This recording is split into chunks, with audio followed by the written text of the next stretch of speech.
नमस्ते प्यारे छात्रों, मैं तेजपाल नायक कम्युनिटी हेल्थ नर्सिंग की इस ऑनलाइन क्लासेज में आपका एक बार फिर से स्वागत करता हूं।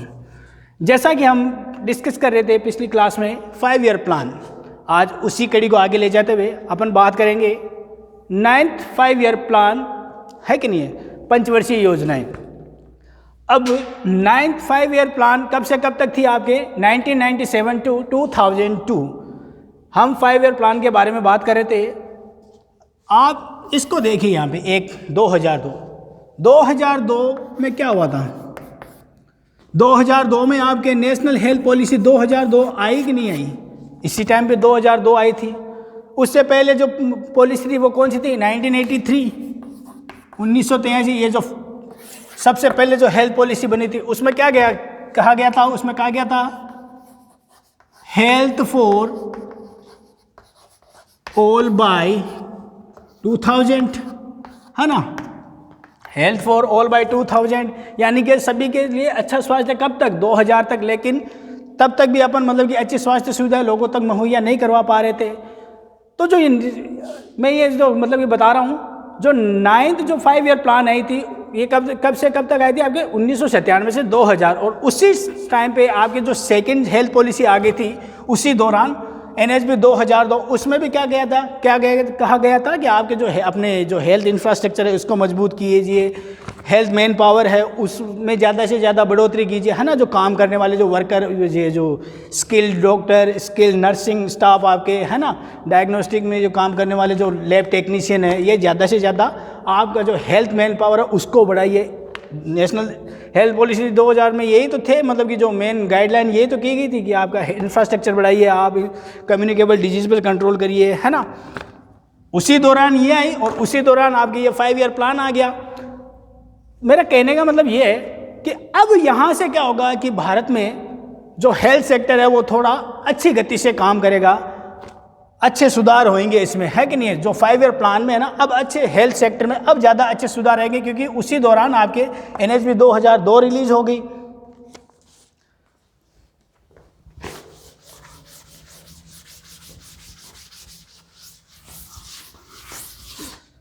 तो 9th 5 ईयर प्लानिंग के मेन फीचर कौन कौन से थे?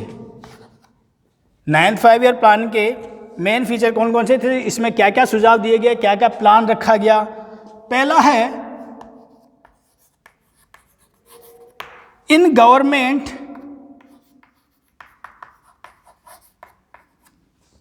Private and voluntary sectors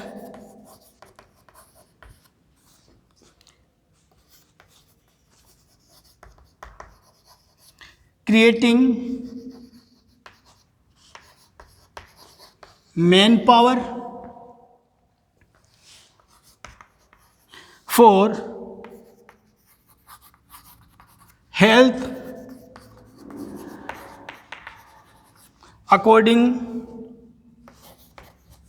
to demand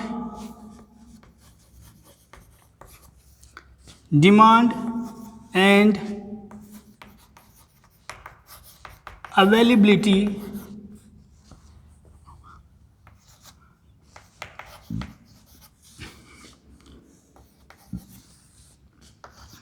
or provide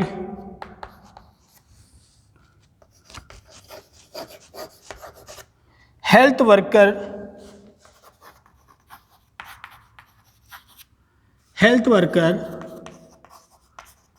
according to need। तो पहला जो मेन फीचर था वो क्या था?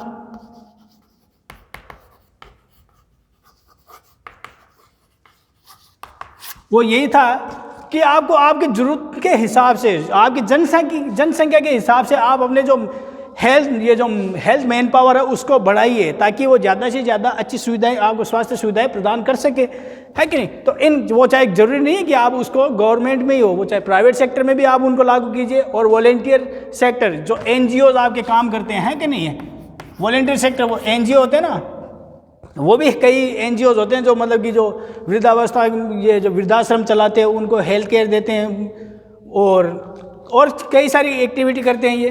तो यही है इसमें, in government, private and volunteer sector creating man power for health according to demand, वहाँ पे डिमांड कितनी है ना, एंड अवेलेबिलिटी वहाँ पे है कि नहीं है वहाँ पे available, and provide health worker according to need, जितनी आपको ज़रूरत हो उतना आपके पास में मैन पावर है कि नहीं है जो इस फील्ड में काम कर सके। तो इसके लिए आपको क्या करना पड़ेगा, अगर हेल्थ मैन पावर को बढ़ाना है तो ज़्यादा से ज़्यादा आपको नर्सिंग इंस्टीट्यूशन खोलने पड़ेंगे, क्योंकि वहाँ से स्किल्ड नर्सेज वो निकलेंगे, वहाँ से ज़्यादा मतलब कि समझदारी से काम करेंगे। ज़्यादा से ज़्यादा आप मेडिकल कॉलेज खोलिए, एम्स खोलिए, है ना, तो वहाँ से आपको एक अच्छा हेल्थ मैन पावर वहाँ से मिल जाएगा।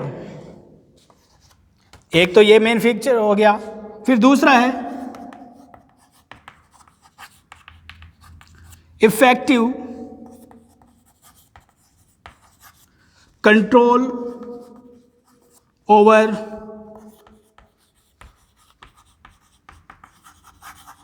Communicable and non communicable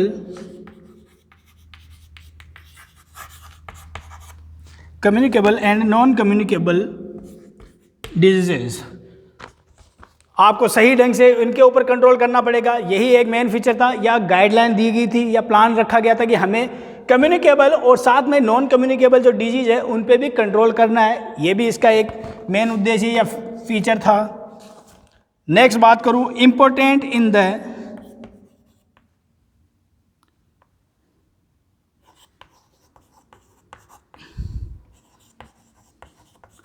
improvement in the quality of education in health worker। ये भी एक गोल रखा गया कि आपको इम्प्रूवमेंट करनी है, किसमें, quality of education in health worker. इसके लिए क्या करना पड़ेगा, आपको ज़्यादा से ज़्यादा नर्सिंग इंस्टीट्यूशन खोलने पड़ेंगे, वो चाहे जीएनएम हो, एएनएम हो, जिससे क्या होगे, वो क्वालिटी केयर लोगों को दे सके, है कि नहीं। तो improvement in the quality of education in health worker, उनको ज़्यादा से ज़्यादा अच्छी ट्रेनिंग दी जाए ताकि वो लोगों को अच्छी से अच्छी स्वास्थ्य सुविधाएं मुहैया करवा सकें। नेक्स्ट फीचर है emphasis on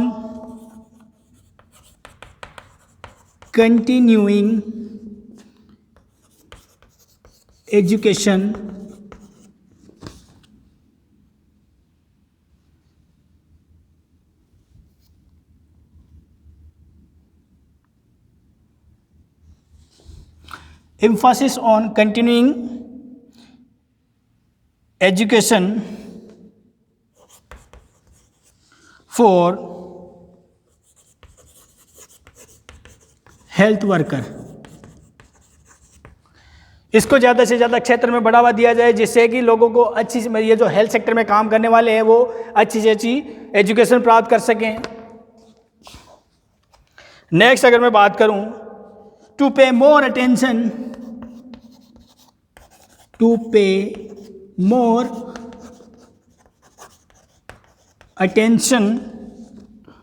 ऑन occupation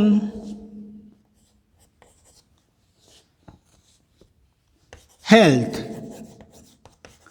इस पे ज़्यादा से ज़्यादा ध्यान देने की थी। ऑक्यूपेशन हेल्थ यानी कि जो मतलब कि हेल्थ सेक्टर में काम कर रहे हैं उसको और ज़्यादा मतलब कि उनको स्ट्रेंथ दी जाए। और अपन बात करें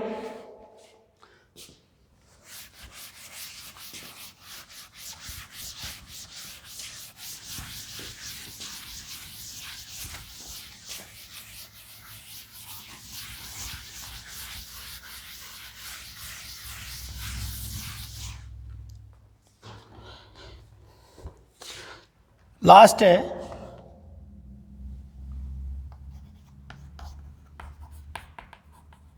टू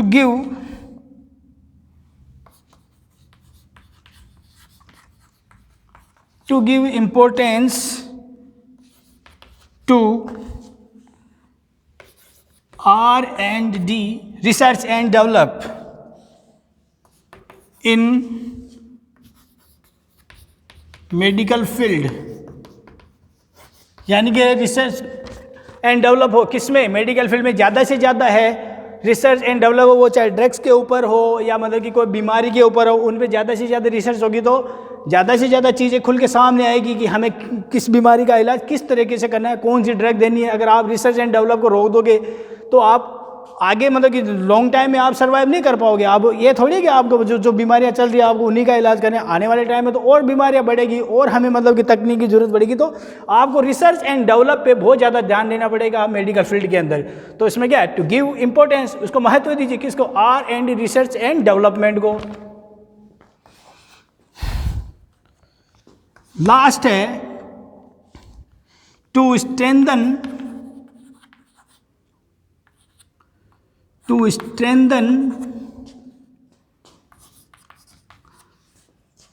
the infrastructure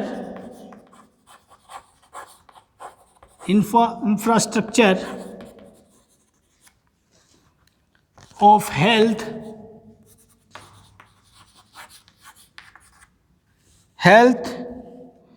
सर्विस।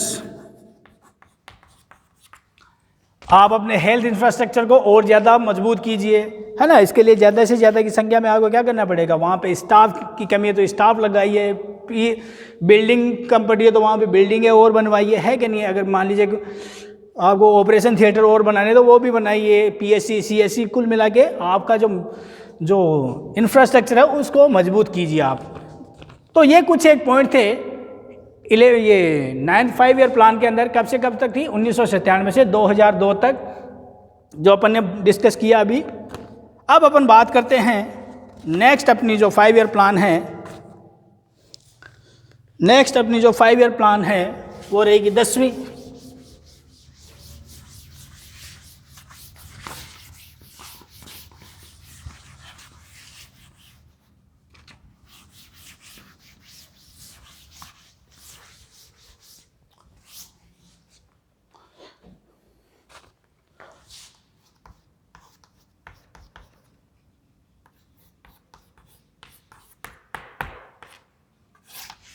ये कब से कब तक थी, 2002 से लेके 2007 तक। इसमें कौन कौन से मुख्य काम हुए थे, इसमें मेन फीचर थे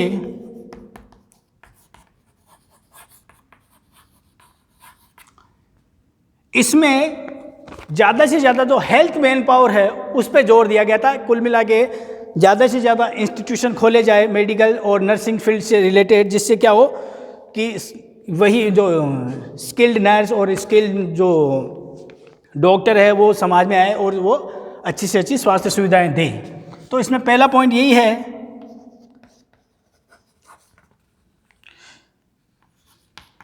certain of A district database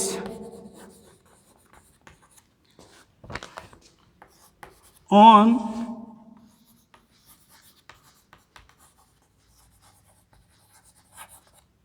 requirement, demand and availability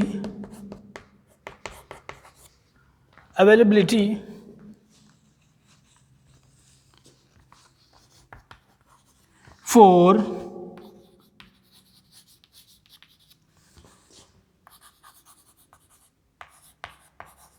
health manpower in the government, private and voluntary sector. तो इसका जो पहला मेन फीचर था उसमें यही कहा गया था कि आपको जो ज़रूरत के हिसाब से आपको कितनी आपकी डिमांड है, कितनी आवश्यकता है ना, उसके हिसाब से आप हेल्थ मैन पावर को लगाइए। कहाँ पर, गवर्नमेंट अस्पतालों में भी प्राइवेट सेक्टर में भी और वॉलेंटरी सेक्टर में भी, जो एनजीओ जो बात करी अपने, है ना। तो हेल्थ मैन पावर को बढ़ाइए और उसकी आपके जो आवश्यकता के हिसाब से उनको अपॉइंटमेंट कीजिए। दूसरा है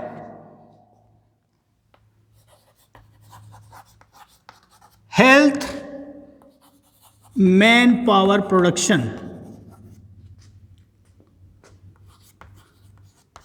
health man power production based on the need, जितनी आपकी आवश्यकता है उतना हेल्थ मैन पावर प्रोडक्शन कीजिए। उसके लिए आपको ज़्यादा से ज़्यादा कॉलेजेस खोलने पड़ेंगे, इंस्टीट्यूशन आप जो रिलेटेड टू हेल्थ है वो इंस्टीट्यूशन खोलने पड़ेंगे, उसी से निकलेंगे, नहीं तो नहीं हो पाएगा।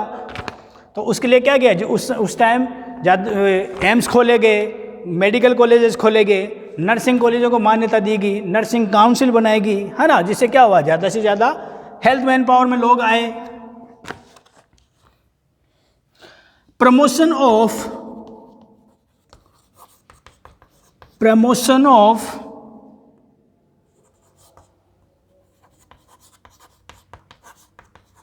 इक्विटेबल एंड appropriate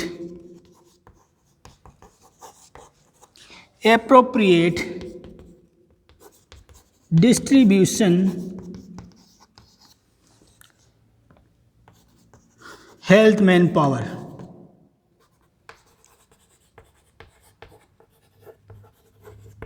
है ना। ये एक लास्ट पॉइंट था, promotion of equitable and appropriate distribution of health man power. जितनी जहाँ पर आवश्यकता उतनी वहाँ पे आप हेल्थ मैन पावर को वहाँ पे अवेलेबल करवाइए, अपॉइंटमेंट दीजिए उनको, है कि नहीं है। तो ये तो कुछ ये 3-4 इसके मेन फीचर थे। अब बात करते हैं 10th plan and nursing profession. Nursing profession में क्या क्या किया गया, नर्सिंग प्रोफेशन में कौन कौन से सुधार या प्लान लाए गए, आपके जो 10th 5 ईयर प्लान है इसमें।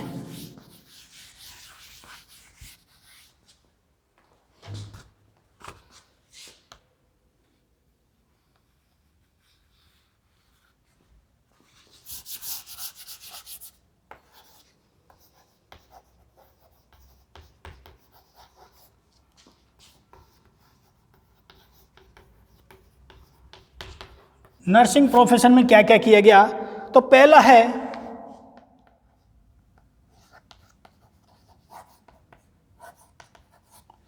क्वालिटी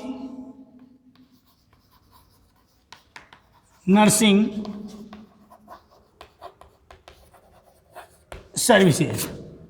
जो पहला जो काम किया गया था या जो पहला रखा गया था, यानी कि हमें लोगों को क्वालिटी नर्सिंग केयर देनी पड़ेगी। उसके लिए क्या करना पड़ेगा आपको, लोगों को, ये जो नर्सिंग फील्ड में जो भी अपने स्टूडेंट रहते हैं इनको क्या करना पड़ेगा, सही ढंग से उनको ट्रेनिंग देनी पड़ेगी, सही ढंग से उनको एजुकेशन देना पड़ेगा।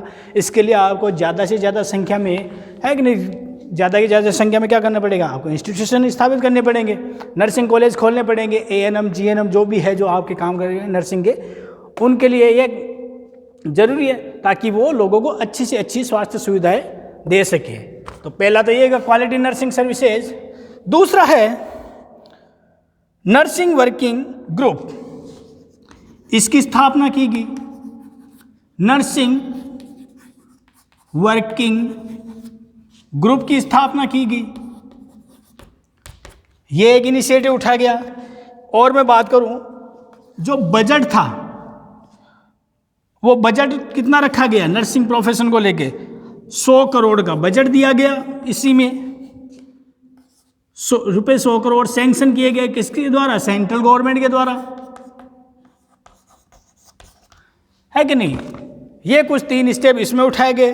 और मैं बात करूं आगे, तो नर्सिंग फील्ड में कौन कौन सी चीज़ें की, एक तो क्वालिटी नर्सिंग सर्विसेज की बात की गई, एक नर्सिंग वर्किंग ग्रुप बना गया इसमें, जिसमें सारे के सारे जो नर्सिंग से रिलेटेड हैं वो रहते थे, और जो नर्सिंग से रिलेटेड जो अपन को जो और कुछ सुधार लाने हैं वो ये सुझाव देते थे। नर्सिंग वर्किंग ग्रुप का काम ये था, वो सुझाव देता था, है ना।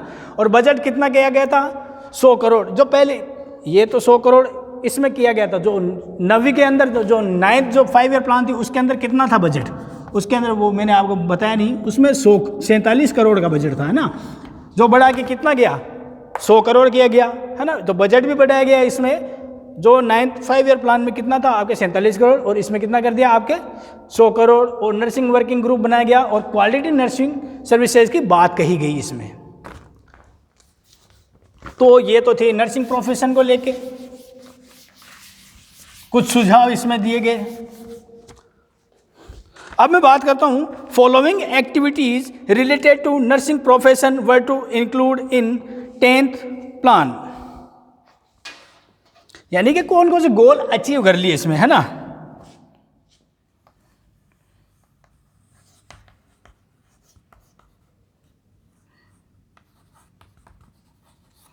फॉलोइंग एक्टिविटीज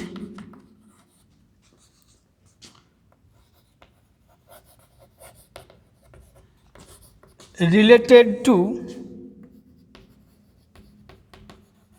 nursing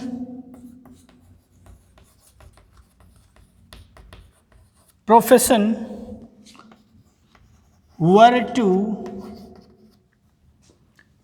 include, कौन कौन सी एक्टिविटी की गई, include in 10th 5 year plan. तो इसमें नंबर 1 है upgradation of school of nursing attached to medical colleges to BSc nursing colleges, यानी कि इसमें पहला काम क्या गया जो आपके जो नर्सिंग कॉलेज है उनको अपग्रेड किया गया, और जो बीएससी नर्सिंग कॉलेज है उसको किस में अटैच किया गया, आपके साथ में मेडिकल कॉलेज भी उसमें हो, है ना। मेडिकल कॉलेज अगर साथ में होगा तो उनके सामने नए नए जो स्वास्थ्य से संबंधित जो चुनौतियाँ वो सामने आएगी, और वो चुनौतियाँ अगर सामने आएगी तो उन चुनौतियों को सामना करने का भी जो मतलब कि जो एक्सपीरियंस है वो नर्सिंग स्टाफ को मिलेगा कि नहीं मिलेगा। अगर मान लीजिए उनको सिर्फ एक मतलब हल्के फुल्के काम कराएंगे तो वो आगे थोड़ी बढ़ पाएंगे। अगर मेडिकल कॉलेज अटैच होगा तो उनके सामने नए नए जो प्रॉब्लम्स आती हैं वो उनके सामने आएगी, और वो उनसे फेस होंगे तो क्या होगा, उनको सुधारेंगे भी सही। तो ये अपग्रेडेशन, ये पहला काम क्या किया गया, upgradation of school of nursing, उनको अपग्रेड किया गया। अटैच्ड मेडिकल कॉलेज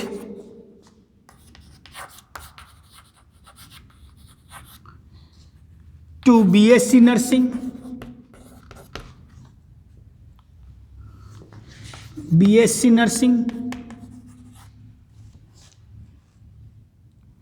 कॉलेजेस, यानी कि बीएससी नर्सिंग कॉलेज और मेडिकल कॉलेज को एक साथ में लाया गया। दूसरा point, training courses for various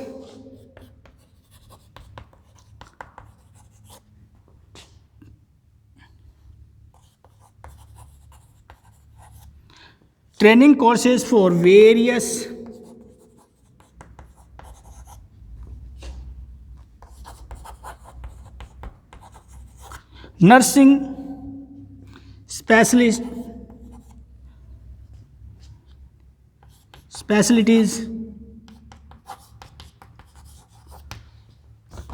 training courses for various nursing specialties. लोग ये जो नर्सिंग से रिलेटेड जो अपन जो होते हैं उनको और ज़्यादा मतलब कि नर्सिंग में और आगे बढ़ के, मतलब कि ज़रूरी नहीं कि वो सिर्फ ये हो आपकी ये हेल्थ केयर में ही हो, वो पढ़ाने में जो ट्यूटरशिप हो, है ना, उसमें भी, और एमएससी करके आगे और फील्ड में जैसे पीडियाट्रिक में चले गए, कोई साइकेट्रिक में चला गया, है ना, कोई मेंटल हेल्थ में चला गया, कोई इसमें आपके ये कम्युनिटी हेल्थ नर्सिंग में चला गया। तो इनके और ज़्यादा रास्ते खुले कि नहीं। जो training courses for various nursing specialities, और आगे बढ़ने के उनके पास में अवसर दिए गए, उनको ट्रेनिंग दी गई, है ना। जेरियाट्रिक केयर है कि नहीं, जो जेरियाट्रिक केयर देते हैं वो उनको इस पर कोर्स कराए गए। जो वृद्धावस्था वालों को दिया जाता है ना जेरियाट्रिक केयर, उनसे opening of more colleges,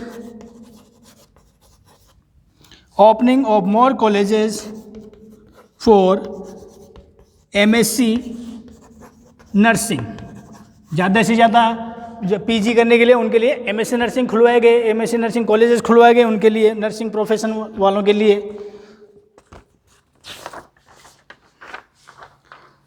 special fund for nursing research,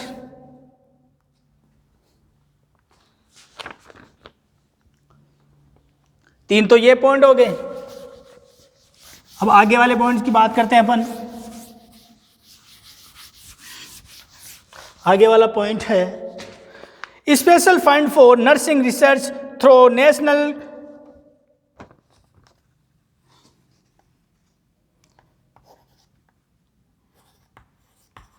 special fund for nursing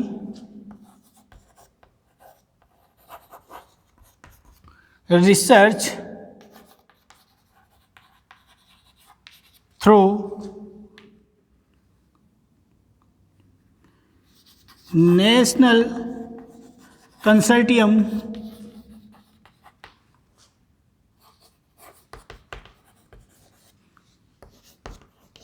for PhD in nursing,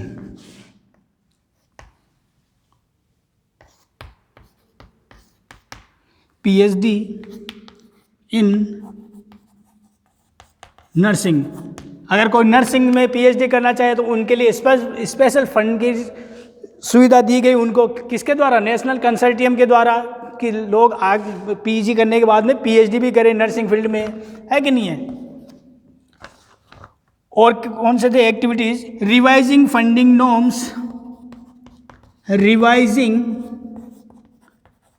funding norms for continuing education, है ना? तो जो फंड मिल रहा है उस पर हर साल मतलब कि उसको रिवाइज करा जाए, है कि नहीं है? जिससे फंड की दिक्कत ना हो, उसको और मतलब कि अगर 100 करोड़ दिया तो इस बार उसको और आगे बढ़ा के दिया जाए कि लोग ज़्यादा से ज़्यादा लोगों को फ़ायदा मिले, है ना? और एजुकेशन भी मिलेगी लोगों को। लास्ट है strengthening nursing school and colleges, strengthening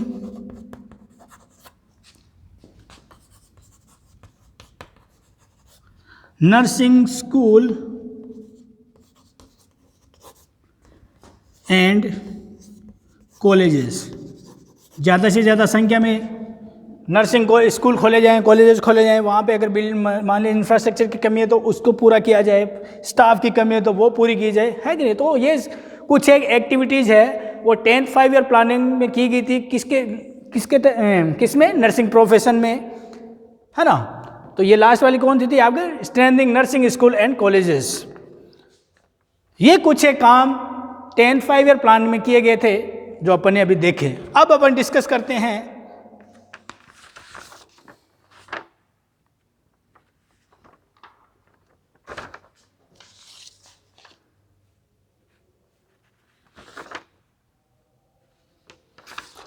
एक और 5 ईयर प्लान की, जो है आपके 11th 5 year plan.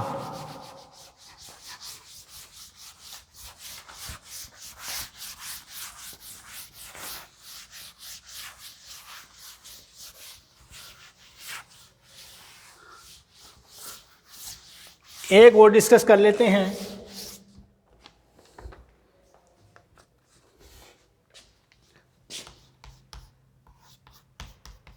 Eleventh 5 year plan, ये कब से कब तक थी आपके? 2007 से 2012 तक, 2007 से 2012 तक।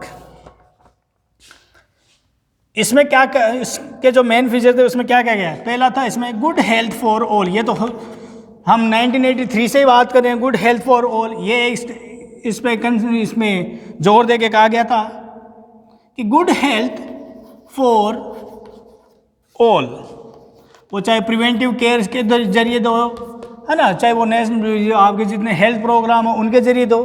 तो एक बात ये कही गई थी इसमें 11 जो 5 ईयर प्लान थी उसमें क्या कही थी, पहली बात कि गुड हेल्थ फॉर ऑल, हमें लोगों को अच्छी से अच्छा स्वास्थ्य मुहैया करवाना ही है। दूसरी है, बात करूं मैं, more attention to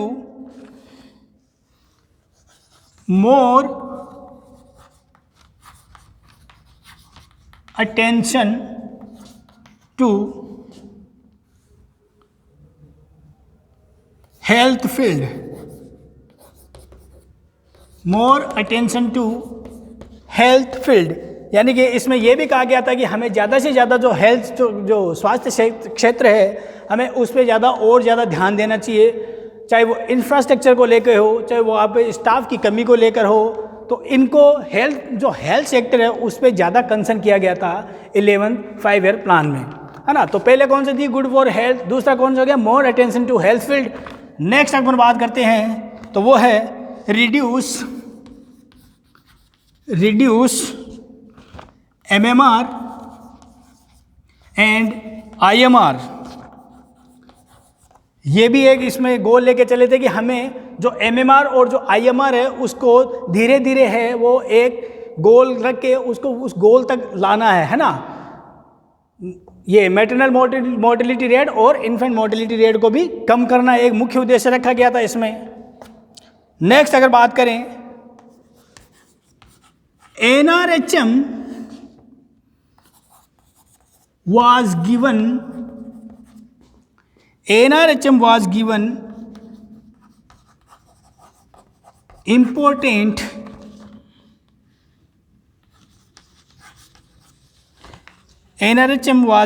important role in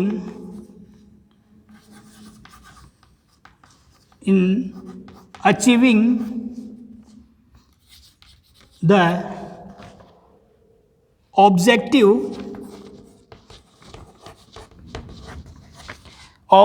of 11th plan.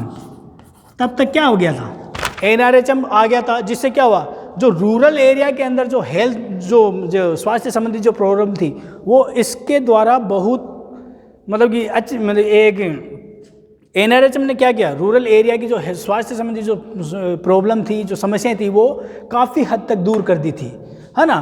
क्योंकि NRHM का मेन काम क्या था, जो रूरल एरिया जो रूरल एरिया में जो लोग रह रहे हैं उनको स्वास्थ्य सुविधाएं मुहैया कराना, वो चाहे न्यूट्रिशन से रिलेटेड हो, मैटरनिटी से रिलेटेड हो, है ना, ये मदर चाइल्ड केयर हो। तो NRHM ने उस टाइम पे बहुत अच्छा रोल निभाया, जिससे क्या हुआ कि 11th प्लान था वो अच्छी तरह से इम्प्लीमेंट हो सका। तो अपन वापस एक बार रिकॉल कर लेते हैं 11th 5 ईयर प्लान में जो मतलब कि मेन किस मतलब कि क्या क्या बातें रखी। एक तो good health for all, more attention to health field, reduce MMR and IMR, NRHM was given more important role in the achieving the objective of 11th plan. तो ये तो कुछ इसका इंट्रोडक्शन हो गया। अब इसकी बात करते हैं main feature of 11th plan. मुख्य फीचर कौन कौन से थे इसके।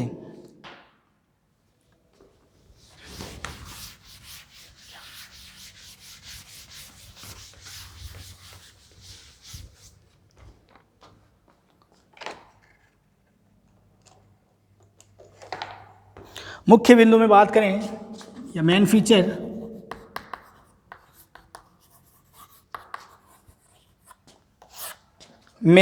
है इसके, सबसे पहला यही था कि NRHM लॉन्च हो गया था। NRHM मेरे ख्याल से 2005 के अंदर लॉन्च गया था, नेशनल रूरल हेल्थ मिशन, है कि नहीं है, 2005 के अंदर। इसी के तहत ये इसको स्थापित किया, जिसके द्वारा जो ग्रामीण क्षेत्रों की जो स्वास्थ्य समस्याएं हैं वो कम की जा सके। तो इसके तहत किसकी स्थापना की गई, NRHM की। दूसरा इसका मुख्य जो है feature, strengthening the health system, strengthening to the health system. ये तो हर एक में सिमिलर है। तीसरा है reduce reducing MMR and IMR, ये अपन डिस्कस कर ही चुके हैं। गोल रखा गया किसमें, इसमें 11th 5 ईयर प्लान में कि हमें रिड्यूस करना है किसको, MMR और IMR को। नेक्स्ट मैं बात करूं इंटीग्रेशन ऑफ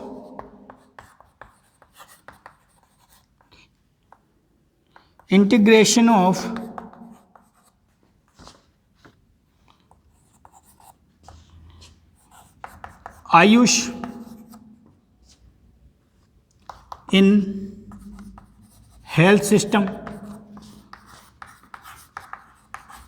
जो आयुष से रिलेटेड जो जितने भी ये जो 4-5 सेक्टर काम करते हैं आपके, कौन सा, आयुर्वेदिक, यूनानी, आयुर्वेदिक, योगा, यूनानी, सिद्धा एंड होम्योपैथिक, इनको मजबूती दी गई है ना। इनको इंटीग्रेशन की समाहित किया गया किसमें, हेल्थ सेक्टर में लाके उनको भी मतलब कि पैरेलल चलाया गया कि ताकि एक मतलब कि लोगों के पास में चॉइस रहे कि वो अगर एलोपैथी से इलाज नहीं करवाना तो वो इसमें इलाज करवा ले, इसमें सस्ता भी पड़ता है कि नहीं है। तो इसको भी स्ट्रेंथिंग दी गई, आयुष को भी। आज तो इसका एक मंत्रालय भी खोल दिया गया है ना, आज तो इसका आयुष मंत्रालय चलता है। फिर है decentralize governance,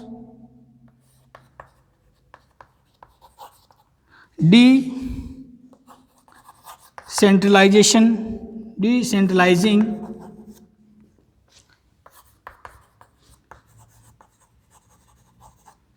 the governance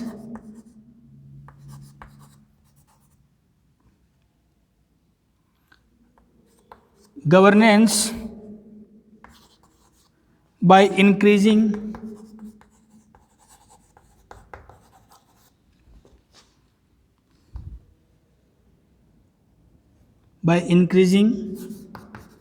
the role of health system, है ना। इसके लिए क्या करेंगे, ज़्यादा से ज़्यादा संख्या में PSC CSC है वो खोली गई। Focusing on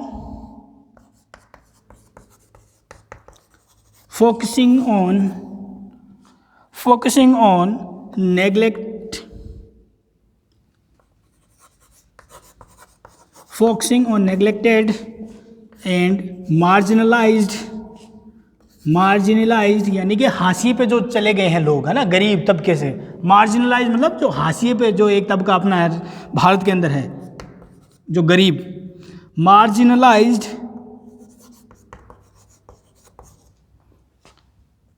segment of society, उन पे फोकस किया गया कि उनको मतलब कि जो गरीब से गरीब मार्जिनल मतलब एक हाशिए पे जो तबका जा चुका है भारत का, उनको अच्छी से अच्छी स्वास्थ्य सुविधाएं मिले, तो उन पे ज़्यादा फोकस किया गया था 11th 5 ईयर प्लान में, है ना। तो उनको फोकस में रखा गया। नेक्स्ट है रिड्यूसिंग डिजीज बर्डन,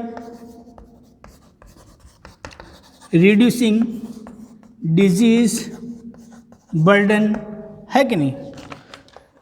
तो ये कुछ एक मेन फीचर थे 11th 5 ईयर प्लान के अंदर। पहला है NRHM के अंदर कुछ काम, NRHM की स्थापना हुई, strengthening to the health system, इसको स्ट्रेंथनिंग दी गई हेल्थ सिस्टम को। रिड्यूसिंग MMR एंड IMR, इस पे काम किया गया, MMR और IMR पे।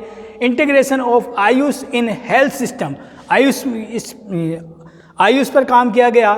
आयुर्वेदिक को और ज़्यादा मजबूती दी गई, योगा सेंटर खोले गए, यूनानी वो मतलब जो यूनानी जो स्कूल होता है उनको मतलब कि और ज़्यादा बढ़ावा दिया गया। सिद्धा होम्योपैथिक से रिलेटेड जो आपके जो हॉस्पिटल है उनको, और जो इनमें जो काम करने वाले होते हैं होम्योपैथिक, उनको अपॉइंटमेंट दी गई।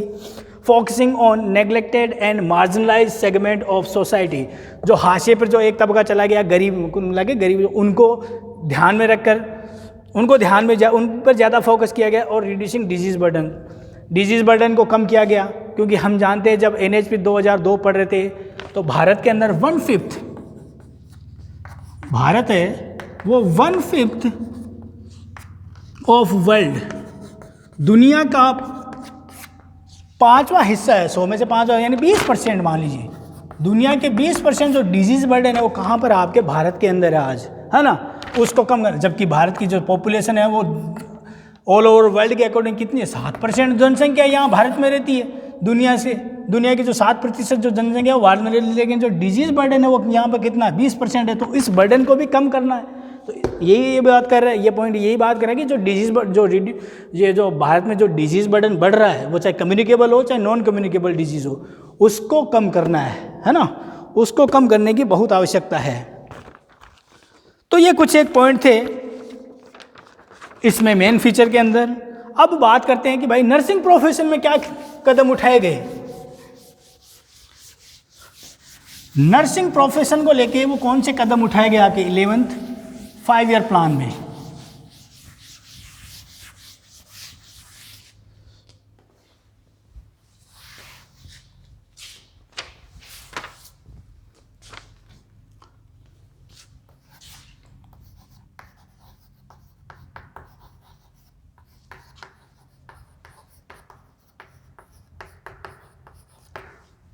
तो नर्सिंग प्रोफेशन में सबसे पहला जो कदम उठाया गया, continuing education program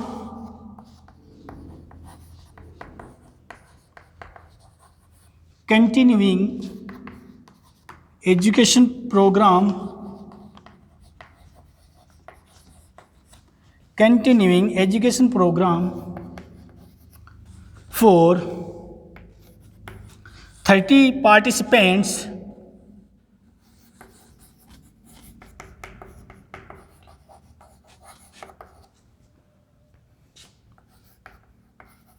for 7 days to update nursing personnel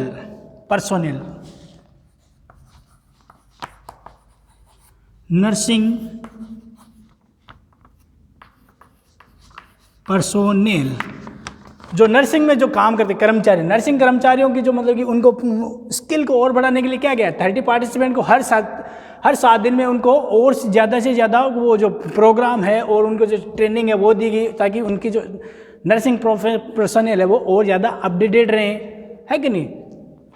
30 participant for 7, यानी कि हर 7 दिन में, है ना, उनको एजुकेशन दिया गया। नेक्स्ट में बात करूं ओपनिंग A&M GNM स्कूल इन हाई फोकस्ड स्टेट, है ना।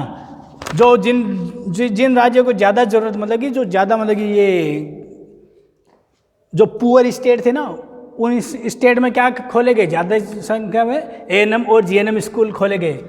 हाई फोकस स्टेट वही है आपके, एक तो राजस्थान भी है जिसमें बिहार, यूपी, है ना, ये जो मतलब कि जो लोअर परफॉर्मेंस में रहती है, जिनमें हेल्थ सेक्टर में हमेशा लोअर परफॉर्मेंस रहते हैं, जिनको बीमारू राज्य भी कहते हैं आपके।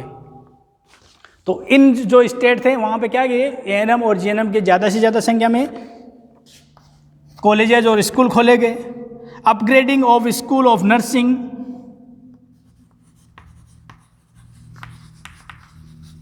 Upgrading of school of nursing attached to medical college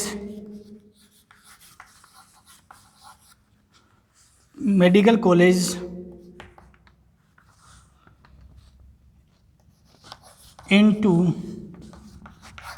colleges of nursing, है ना। जो जितने भी आपके जो स्कूल ऑफ नर्सिंग से रिलेटेड स्कूल थे वो उनको अपग्रेड किया गया था, और जो नर्सिंग जो पहले से चल रहे हैं कॉलेजेस उनको अटैच किया गया मेडिकल कॉलेज के साथ में।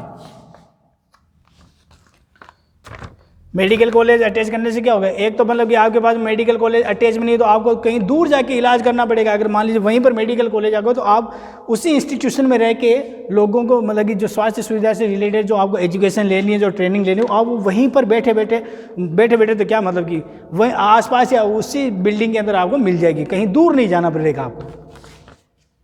नेक्स्ट है प्रोवाइडिंग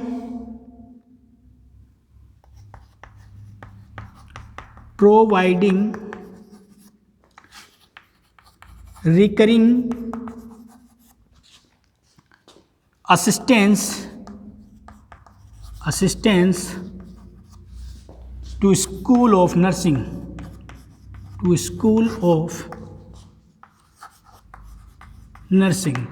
रिकरिंग असिस्टेंस मतलब समय समय पर उनकी जांच हो, एक समय पश्चात, मतलब कि रिकरिंग आरडी में भी आता है रिकरिंग डिपॉजिट। तो रिकरिंग यहाँ पे है एक निश्चित समय पश्चात उनकी असिस्टेंस हो, किन की, स्कूल ऑफ नर्सिंग, जांच हो उनकी। नेक्स्ट अगर बात करूं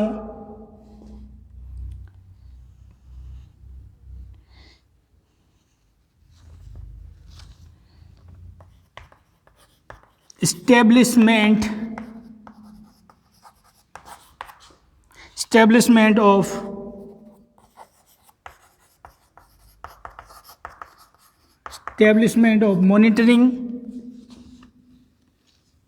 and evaluation